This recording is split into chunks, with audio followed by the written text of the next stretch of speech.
right where that bag at. I'm verified like a chick, but you can't cash that. Yeah. I'm verified like a chick, but you Yeah. can't cash that. Help you forget about your ex, now you past that. I put X on that map right where that bag at. I set a cup right. Yo, what's going on, y'all? It's your girl Simply, aka Simply Saucy, aka y'all know what time it is, aka like, comment, and subscribe, bitch, because I'm trying to get to 1K. And I think I got 570 subscribers right now, and I'm trying to keep building it up. And y'all know how I am. I like to take care of, of all y'all. Like, this is a relationship, like I've been said, and I just want to make sure things is mutual. So subscribe, like, and comment so I know it's mutual. But anywho, I just wanted to do some solo story time or whatever and let y'all know a little bit about me, because I feel like y'all don't know too much about me. I know a little bit, but not a lot of it. So we're going to talk about some of the things that I feel like I talk to my Lyft passengers a lot, because like I told you, I drive Lyft or whatever. So, and I always get really fucking great stories from them for whatever reason. Like, I don't know, it's really enjoyable, minus the fact that I be dead tired after driving hell much. But anyways, so a little bit about me, right? I'm from Oakland, but I grew up West Oakland, North Oakland, or whatever. I moved to Hayward after a short while and was raised in Hayward for a while. Did middle school, did elementary, middle, and high school. So that's kind of like my stomping ground out there. But excuse me, I was always one of them hood rat kids. It's like, oh, I want to go back to Oakland every weekend or whatever. So I did.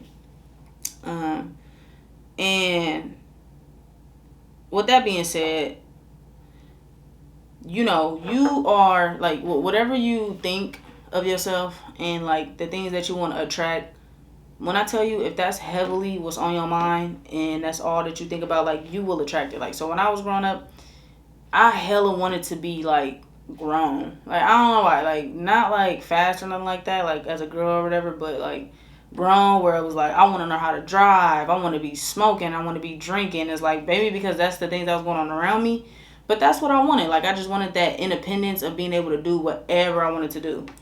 And I mean, I started cutting school crazily at a young age. I mean, the first time I ever smoked was like in elementary school. The first time I ever drank some alcohol was in elementary school. The first time I ever smoked Black and Mild was in like some tobacco and weed was elementary school. And then as I got older, I just those was my interests for whatever reason. And middle school, same. When I got to middle school, oh my God, it was 10 times worse, because when you young, you don't even really, so stupid, you don't even really know how to smoke. Like, you don't even know how to actually get high. You're not even inhaling it right. And that was me. So I was like smoking, but it's like I wasn't smoking. So once I got to middle school, it was like, oh, I'm loaded. You feel me? Like, I had weed on me all the time. I was a truant every year. I went to in-school detention almost every day. Like, I was just not a good kid. I gave all my teachers such a hard time. God bless y'all. So, because I was not a good kid. Like, I was not a good student whatsoever. I thought being class clown and being like, and it's not even that I wanted to be popular or nothing like that. I just was hell of a rebel. Like, I just wanted to do what I wanted to do. It wasn't nothing about like, oh, I want to be in the in crowd, nothing like that. I feel like that just kind of came with the territory. So, all right, that was kind of, like middle school. And then got to high school, was even worse, because you just got that much more freedom. And I was a truant like every year, every semester up until my senior year. And I was just off the porch, like real young. Like, I was just doing whatever I wanted to do. Like, I was doing old school shit, like putting pillows under the covers to go creep out at night and go do whatever it is that I wanted to do. And like stealing my stepdad like little personal Smirnoffs and his Black and Milds and hiding them just to see if he would like go look for it, or if he would know that it was missing. And if he didn't, and I came back in a couple days and it was still there, it's like, oh yes, up. And that's just what I was on. Like, I don't know why, but I really can't think of why. And I don't know, Cause my mom, like, she don't even smoke or drink. Like, my stepdad did, and he was around since I had been a kid until maybe like 6th grade or something like that. So, but it ain't like they was just having parties and drinking and smoking all the time. Like, I don't know. I know my brother started smoking when I was young, and that was cool because once I really was like buying my own weed, I learned how to roll and all of that stuff. Because you know, it's levels to this. It's a process. It ain't like now where you could come up on your brother or sister, whoever, like little weed pen, and you can smoke in the bathroom and get away with it. Like, no, it was a whole, like, we had to get a swisher. We had to know how to break the swisher down, how to roll, and then it's like, okay, who got a lighter? And then even to get a swisher, you had to ask somebody to get you a swisher. So it was just all type of steps and levels to it. So once I had got all of that down packed and how to stand outside the liquor store and eyeball a homeless motherfucker or a gang member to be like, hey, can you give me a swisher real quick? Like, once I got that all down packed, I was in the house blowing it down because my brother was smoked so much in the house that if my mama was gone or anybody was gone, I could go in his room real quick after he smoked, go in there, blow one. And it's like, who gonna know the difference? It's smoke. You don't know who's smoking what smoke. So that's what I was doing. And then once I got to high school, you feel me? I was like, I had my friends or whatever, and a lot of my friends, ironically, was like athletes. They was geniuses, all AP classes, honor classes, and stuff like that. Like, literally the closest people to me was so smart in track and field. They was just in everything that I was like, I was in absolutely nothing. Like, I used to hoop, but my grades was always so bad that I could never get on a team because I never went to school. I wasn't like no dummy or nothing like that. I just didn't go. And like, girl, you don't got nothing better to do. Ugh, I was so dumb. But yeah, so that's what it was for me. And then my senior year, I was like, okay, if you don't get your shit together, you're not gonna graduate. And it's like, how embarrassing is that? Like, I already didn't get to walk the stage because I got suspended a couple times in middle school. So they was like, no, you can't walk, you can't do this, you can't do that. Like, they wasn't even trying to let me graduate, but whatever. But I did. And then when I got to high school, I'm like, okay, get it together, go to cyber high and make up your classes and stuff like that. So I did that my senior year, and I was able to graduate and with like a 40 something GPA too. Like, you know, your girl's a whippersnapper. I just wasn't applying myself because the things that I was interested in and wanted to attract was all like street, ghetto, whatever. It's like, that's just, I don't know why I was into it. I just was. And you know, product of my family. I feel like that's the only explanation that I could give. And yeah, and then once I graduated high school, I was still like, okay, I always was like, okay, a fuck around. So like, yeah, I wanted to smoke and drink and shit all the time and kick it hella heavy and do stuff like that and get into crazy stuff. But I was always like, I need a job because it's like, I need some money, right? Like, I want to buy clothes, I need to buy some weed and all of that. So I always had a job. Even in the summer during school, like, I would be like, okay, what programs can I get into? Because I'm a foster kid. So it was always like programs to get into for foster kids to get summer jobs and stuff like that. It was just hella easy. Like, you know, you had to take a class or something and then they would assign you a job and then you would get a check. And I would always do stuff like that. So I always did get in the habit of working and like getting my own stuff because growing up, my mama didn't buy us shit. Like, she did, like, shout out to my sister because she would buy us like the newer trending stuff, you know, Jordans, or like go grab some like, I don't know, some fresh Gap or Rockaware and stuff like that. Like, she would buy us that kind of stuff. But my mama had raised so many kids, and it was still a lot of us all the time because her door was just always open. So it was just, you know, she was doing what she could. Like, she was making ends meet and giving roof over our head, food in our bodies, and the clothes that we needed. It was never like too much. And so I was like, damn, I want to have stuff my way. So I always had a job, but I was still a fuck around for the most part. Like, I never sat down and thought to myself, like, what do you really want to do, Imani? Like, you know what I'm saying? Like, I would always say I wanted to do stuff, but just to get people to shut up, like my elders and stuff, like, just to get them to shut up and get off my back about stuff. It's like, okay, yeah, I want to do this, I want to do that. But it's like, I didn't really want to do none of that. I didn't know what I wanted to do. I never took the time to get to know myself enough to know, okay, this is what I'm good at, and this is what I see myself doing in the future. I don't know what I thought was gonna happen. But I did go to college, like community college a little bit after high school. And that was cool, but it was like a bigger high school because everybody who went and was fucking around in high school was at the community college, minus the really, really smart whippersnappers who went off to like SoCal and different states to go to college. Like, you know what I'm saying? So that wasn't the best thing either, even though I did learn some stuff and meet new people or whatever, but it just wasn't very productive.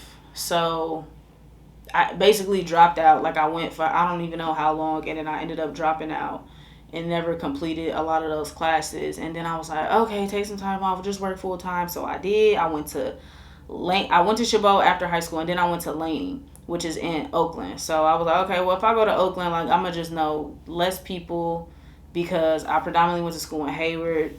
Let me go to Oakland so I could just be on my lonely, not have no distractions, get into some programs. Like, I was a program ass bitch. Like, if it's something going on and it can guarantee me a job, I'm like, okay, well, let me take these courses and figure it out and get to this program. So I did that. I went to Laney. I took some classes, dropped out basically, and then I got into a different program. Well, so when I first went to Laney, I got some classes, and then I didn't end up completing all my classes, and then I ended up in a different program like manufacturing, and then I ended up not completing that. I'm just an incompleting, or I was an incompleting ass girl, like whatever. And then yeah, so after that, I think I just started to work full time, honestly. I think I just started to work full time and like do, you know, whatever jobs I could or whatever. And I was still, even at Laney, I was still in programs for like foster youth to help you, like, you know, find a job. And it was like, okay, they helping you with these specific skills. And it's just, they just give you a little bit of extra attention and help, money, resources and stuff like that when you grow up in foster care or whatever. And, or when you was in foster care at any point in your life, because I didn't grow up in foster care, but I was in foster care when I was born. But, yeah, so that's kind of how it was to me. And now I guess I'm saying all of that to say, like, that is what I wanted. You know, like, when I was a kid, I wanted to be a fuck around. Like, I wanted to know the drug dealers personally. I wanted to sell drugs. I wanted to, like, be, like, locked in and plugged in with all this and all that. And all that's cool. Like, I met some great people. Like, to this day, I'm still close-knit and tight with some people that I grew up with and did crazy shit with and all of that. But all of that to say, like, whatever you really want is like, you literally will attract that. So now, Jesus Christ, it's been a long journey, y'all, but now I'm on this different wavelength of, like, first of all, figuring out exactly what it is that I want to get this clear image. This is how I see Imani. This is how I see Simply in however many years, however many months, however many days. And just trying to be better off, like, you know, instead of, like, whatever I want, like, that's all I'm thinking about. That's all I'm thinking about. And it's not geared towards, like, the dumb, stupid shit that I was thinking about back then, obviously, because I was young, dumb, and immature. And, but it made me the woman I am today, which is a solid bitch, you feel me? But whatever. But, yeah, so I feel like that's something that I really newly learned, which is crazy that it's like I newly learned it, but it's like, whatever you think about, whatever you want, you will attract, and it will come to you. And then before you know it, you're going to be in this fucking cycle of dumb, idiot thinking, moving, and just the same thing over and over again. The same people around you doing the same thing over and over again. And it's a fucked up cycle, y'all. And what I recommend is thinking about your biggest dreams. Like, it's a quote that says something like, it's better to aim for the stars and hit the moon rather than to aim for the moon and hit a rock. So it's like, think big, dream big, whatever you want for yourself is possible. It's so possible, you don't even fucking know how possible it is. If you could see it, you could be it. So cliche, but cliches are cliches because they're true and they're real. And yeah, I just feel like, and now this is something I'm newly discovering. I think I said this before, like, as much as I'm preaching to y'all, like, I'm preaching to myself too. Like, I'm instilling these things into myself, into my beliefs. So the things that I want, I will be able to attract. The people that I want to be surrounded by now are people that I will be able to attract. The energy that I want around me, I'll be able to attract. So I shifted my train of thinking into saying, okay, well, the bare minimum is cool as long as I'm comfortable, as long as I'm getting a check, as long as my bills is paid, as long as all of this is cool, then I'm good with it. It's like, nah. Like, nah. Now I'm shooting for the stars. Like, now I'm doing my podcast, which took me a long time to do because I felt so awkward being in front of this camera by myself, especially, and it just felt like, who gonna take this serious? Who gonna watch it? And you know, like I said, we still on the up and up, but as long as I keep doing this, somebody gonna watch it. I guarantee you. You feel me? With that being said, like, comment, and subscribe, bitch. Stop playing with me. Like, comment, and subscribe. And yeah, so now I'm actually going after the things that I want. I'm actually like not afraid to make a fool of myself if it's for the greater good of something that I see for me and that I want for myself, because I don't give a fuck what nobody thinking. But it's unfortunate that it's only a really small percentage of kids, and when I say kids, I always say like 25 and under, that is so scared to fail and make a fool of themselves. It's crazy. I mean, I'm still scared to fail. You know what I'm saying? It's still hard for me to put myself out there, but it's like now I just don't have a choice, because it's like you ain't getting no younger. So you got to do the things that you really want to do. Or somebody else will be doing it, and then you're going to be looking at them mad and angry and wishing it was you, or jealous or envious of them, or hating on them, or just sad. Even if you're not doing none of that, you're going to be sad within yourself that you never did the things that you really want to do. So I recommend making a fool of yourself, fucking up, putting yourself out there, shooting for the stars, and just having your dreams on the forefront of your mind when you wake up to the time you go to bed. That's what I think that you should do. That's what I think that I should do too. I'm not telling you this because, you know, to give you some advice, and it's like I'm not taking my own advice. Like, no, like I'm taking my own advice. That's why I got these episodes coming for y'all so heavily, because I love y'all and I care about y'all. You hear me? And I care about me too, because it's something that I wanted to do. And even if nobody watched this shit, I'm going to still record myself sitting at this desk, sitting in my office at the house, wherever I am, sitting down, talking and ranting about whatever the fuck it is I want to rant about. My unsolicited opinion matters just like everybody else's. There's a million podcasts out there. It's easy to say somebody already doing it.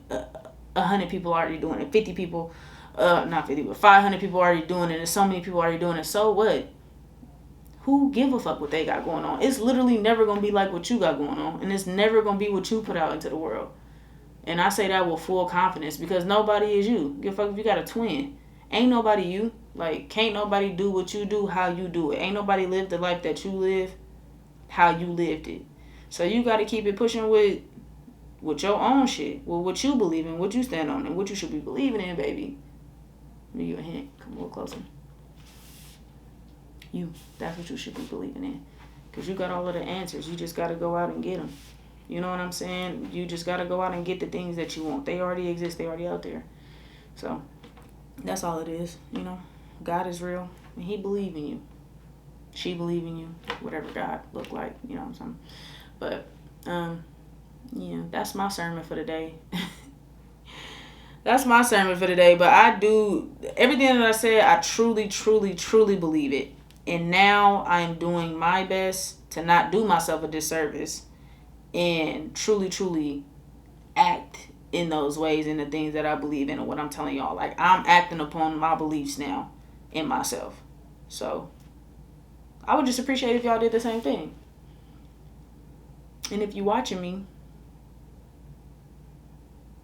you know, then you like something about what I'm saying. You know, you hearing something about what I'm saying is like coming across to you as like it's hitting, it's striking a nerve, or it's making you think. It's okay, I was just talking about this, thinking about this, saying this, da da da da da. It's like, you know, it's doing all of that. So it's like, it's take everything as a sign. I'm telling you, take everything as a sign. Numbers, the places that you go, the people that you meet, the conversations that you have. When it comes to your dreams, take everything as a sign to keep going towards those dreams.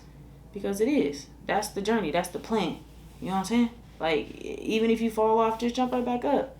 As soon as you get another good sign, be like, see, that's God telling me to keep doing what I'm doing, to keep on the path what I'm going on, or to keep recording these videos, to keep doing my food reviews, to keep, even if it's an oversaturated market, to keep putting myself out there so I stand out and make myself different so I get more business. Like, it's just a sign to keep on. So I just feel like keep on.